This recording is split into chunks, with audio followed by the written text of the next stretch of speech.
আসসালামু আলাইকুম গাইস। আজকে হচ্ছে দুপুরে রান্না বান্না চলছে। তো আজকে কি রান্না করছি সবগুলো রান্না আমি আপনাদের সাথে শেয়ার করছি। তো প্রথমে হচ্ছে আমি অল্প একটু ডাল বোনা করে নিয়েছি। ডালটা প্রায় রান্না হয়ে এসেছে। এখন আমি বেগুন ভেজে নিব।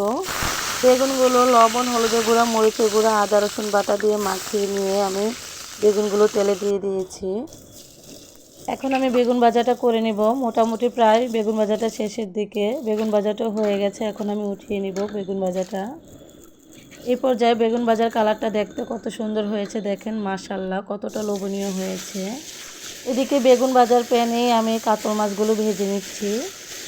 এই কাতল মাছ দিয়ে টমেটো, আলু, ফুলকপি, সিম দিয়ে রান্না করব, এর জন্য মাছগুলো ভেজে নিচ্ছি। আর এদিকে আরেক চুলায় আমি সবজিগুলো সিদ্ধ বসিয়ে দিয়েছি। সবজিগুলো আগে থেকে সিদ্ধ করে নিচ্ছি, কারণ এখন ফুলকপি থেকে একটু গন্ধ আসে, এর জন্য।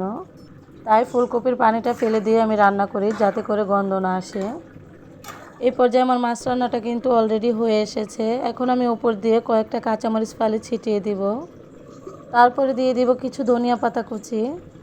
আপনাদেরকে পুরো রান্নাগুলো দেখাইনি, কারণ এগুলো আমি আগে থেকে ভিডিও দিয়েছিলাম, এর জন্য। এখন আমি শুধু ঝটপট সবগুলো রান্না করে নিয়েছি। এই পর্যায়ে মাছ রান্নার কালারটা দেখতে কত সুন্দর হয়েছে দেখেন, কতটা লোভনীয় হয়েছে, মাশাআল্লাহ। এখন মাছের তরকারিটা অন্য একটা পাতিলে উঠিয়ে নিয়েছি। দেখেন এই পর্যায়ে আমার সবগুলো রান্না বান্না হয়ে গেছে। এখন আমি চুলা থেকে উঠিয়ে নিব। এখানে ভাতও রান্না করে নিয়েছি। এখন সবগুলো রান্না বান্না একসাথে পরিবেশন করে নিয়েছি। আর এখানে কিন্তু গতকালকের পালং শাকটা রয়ে গেছে, সেটা আমি গরম করে নিয়েছি। আলহামদুলিল্লাহ, খাবারগুলো অনেক মজার ছিল। আমার ভিডিওটি ভালো লাগলে লাইক, কমেন্ট এবং শেয়ার করে দিবেন। সবাই ভালো থাকবেন, সুস্থ থাকবেন। আল্লাহ হাফেজ।